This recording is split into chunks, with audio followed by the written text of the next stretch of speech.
International ஸ்போர்ட்ஸ்னு வந்துட்டாலே எல்லா பிளேயர்ஸுக்குமே சில ரூல்ஸ் அண்ட் கண்டிஷன்ஸ் இருக்கும். அதுல ரொம்ப முக்கியமான ஒரு விஷயம் டோப்பிங் டெஸ்ட்.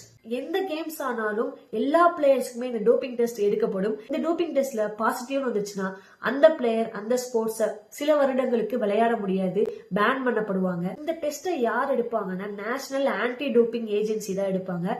இவங்க ஆல்ரெடி 122 சப்ஸ்டன்ஸை லிஸ்ட் பண்ணிருக்காங்க. இந்த 122 சப்ஸ்டன்ஸ்ல ஏதாவது ஒரு சப்ஸ்டன்ஸ் பிளேயர்ஸோட உடம்புல இருக்குன்னா அவங்க பேன் பண்ணப்படுவாங்க. இந்த 2025ல நாம தமிழ்நாட்டை சேர்ந்த தனலட்சுமி சேகர் இந்த டோப்பிங் டெஸ்ட்ல பாசிட்டிவ்னு வந்திருக்கு. தனலட்சுமி சேகருக்கு இது வந்து ஃபர்ஸ்ட் டைம் கிடையாது.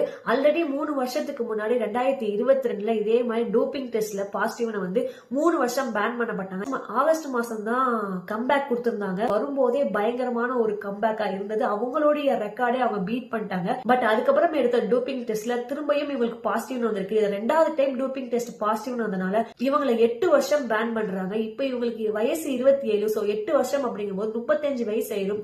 35 வயசுல இவங்க ரிட்டர்ன் வந்து அதுக்கப்புறம் இவங்க ஓடி ஒலிம்பிக்ஸ்ல எல்லாம் பார்ட்டிசிபேட் பண்ணுவாங்களா அப்படின்னு கேட்டா சான்சஸ் வந்து ரொம்ப கம்மி. இந்த டோப்பிங் டெஸ்ட்ல பாசிட்டிவ் ஆனா அவங்களுக்கு இன்னொரு நெகட்டிவ் இருக்கு. என்னன்னா இது வரைக்கும் அவங்க வச்சிருந்த ரெக்கார்ட்ஸ், அச்சீவ்மெண்ட்ஸ், சீல்ஸ் இது எல்லாமே பறிக்கப்படும். ரொம்ப சேடான ஒரு விஷயம். எவ்வளவு கஷ்டப்பட்டு ஒரு லெவலுக்கு வந்து அந்த அச்சீவ்மெண்ட்ஸ் எல்லாம் அவங்க பண்ணிருப்பாங்க, அது அப்படியே அவங்க கிட்ட இருந்து பறிக்கப்படும்.